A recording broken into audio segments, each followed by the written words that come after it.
tuh, Cip? Katanya salah satu yang berpengaruh itu karena nggak ada supporter di stadion itu, gimana tuh, Cip?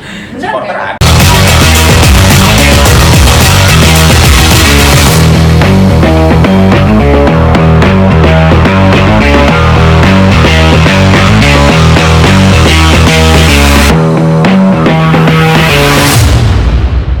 Halo Sobat TFC News, masih di Football Talk, masih juga edisi Asian Games Hangzhou 2022.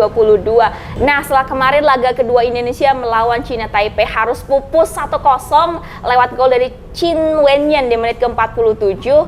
Kira-kira gimana ya nanti peluang Indonesia melawan Korea Utara pada tanggal 24 September mendatang? Langsung aja, Chief. Kemarin Indonesia pupus 1-0 di menit 47 di babak kedua. Gimana, Chief? Iya, ini kekalahan yang di luar dugaan nih, Cak. Ya, kemarin kita memprediksi bahwa perjalanan tim U24 Indonesia untuk melewati hadangan China Taipei itu akan jauh lebih mudah dibandingkan ketika menghadapi Kirgistan di pertandingan pertama di mana kita menang 2-0. Iya.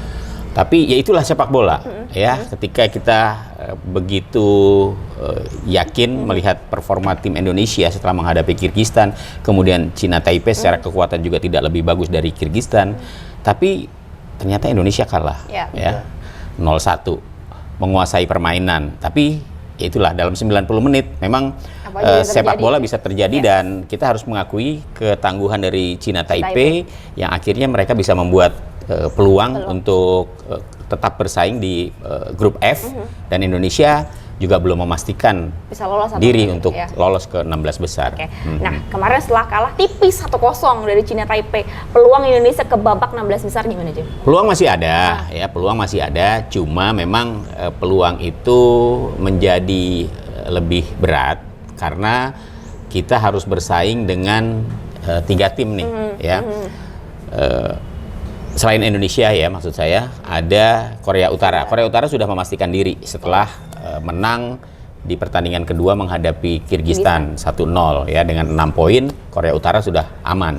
Berarti kita bersaing dengan China Taipei dan juga Kirgistan. Kirgistan masih akan memainkan laga terakhirnya menghadapi China Taipei. Kalau dia menang, ya akan hitung-hitungan. Harapannya adalah Indonesia kalau mau aman, ya jangan sampai kalah menghadapi Korea Utara. Itu sih peluang yang masih ada buat tim kita, berat tapi masih terbuka. Kemungkinannya bisa lolos ke babak 16 besar, tapi lawannya juga nggak kalah berat. Lawannya lebih berat, Utara, lebih gitu. berat. Karena kita tahu Korea Utara setelah kemenangan 2 kali, kita bisa melihat bagaimana kekuatan mereka. Dan memang dari awal kan di grup F ini pesaing terberat memang Korea Utara, dan itu akan menjadi lawan terakhir Indonesia. Kalau saja kemarin menang, sebenarnya Indonesia mau kalah menghadapi Korea Utara tidak akan berpengaruh. Pasti sudah mendapatkan lolos, 16 besar. Tapi karena kemarin kalah dari China Taipei, ya mau nggak mau harus berjuang keras lagi di pertandingan terakhir. Oke, kita move on deh dari kekalahan kemarin. Ya, gitu, harus. Iya.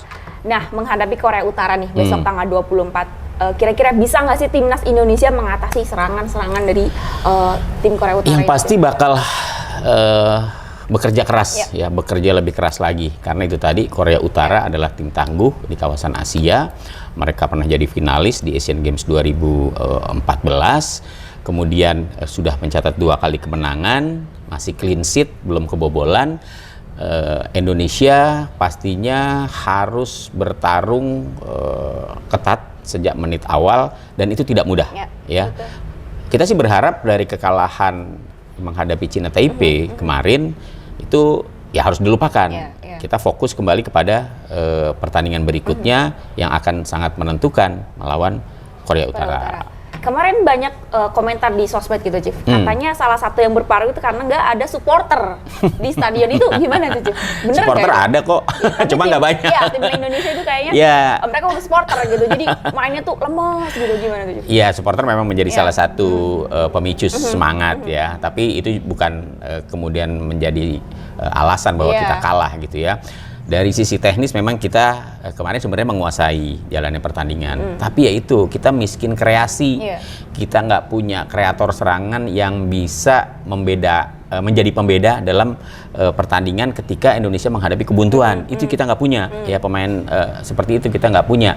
Dan sosok itu sebenarnya ada pada Marcelo Ferdinand atau Ivar Jenner, tapi kan dua-duanya nggak ikut main, Iya, betul. ya tidak masuk dalam skuad Asian Games. Iya. Jadi yang dibutuhkan Indonesia adalah pada saat menghadapi Korea Utara nanti ketenangan, konsentrasi, fokus, lini pertahanan harus betul-betul disiplin, ya, kemudian tidak terburu-buru, dan yang pasti bahwa kita jangan sampai kalah. Usahakan jangan sampai kalah, karena kalau kita kalah, ini kan pertandingan nanti berbarengan nih.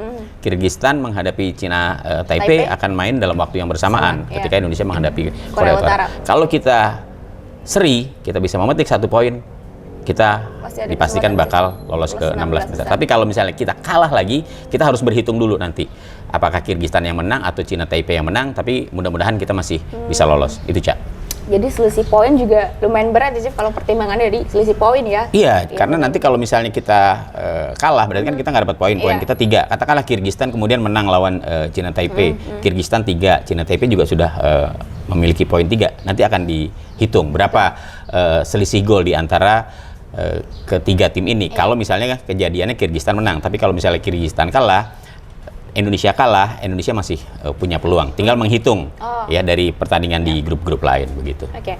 Kalau selain dari kreasi permainan yang tadi Cip bilang dari kemarin tim Indonesia melawan Cina Taipei, apa sih kira-kira kesalahan fatal yang sampai membuat tim Indonesia nih kalah gitu? Tipis gitu. Kesalahan fatal adalah konsentrasi di lini pertahanan ketika menghadapi serangan balik. Ya, beberapa kali serangan balik dari Cina Taipei itu merepotkan lini pertahanan Indonesia, ya. Padahal Indonesia menyerang terus-terusan, ya. Cuma antisipasi pada saat menghadapi serangan balik itu yang lemah, ya. Dan ini tidak boleh terjadi lagi, karena menghadapi Korea Utara pasti akan jauh lebih kuat, akan jauh lebih deras serangan-serangan yang dilakukan oleh Korea Utara. Itu sih, Cak. Oke. Nah, terakhir nih prediksi, Cip. Skor lagi kira-kira. Harapan saya sih kita jangan sampai kalah, itu aja sih ya. Mudah-mudahan kita bisa memetik 1 angka aja, ya. Artinya cukup bermain seri itu sudah bisa meloloskan Indonesia ke babak 16 besar. Oke, itu dia tadi Sobat FT News, obrolan kita tentang bagaimana persiapan timnas Indonesia melawan Korea Utara di 24 September nanti, juga sedikit review tentang kekalahan kemarin di berlawan Cina Taipei 1-0. Jangan lupa terus saksikan Football Talk. Saya Sarah Fiba beserta tim yang Politikas pamit undur diri. Sampai jumpa. Nah, kemarin ini Indonesia baru saja mengawali, salah lagi, bukan mengawali, kan itu laga kedua ya? Iya.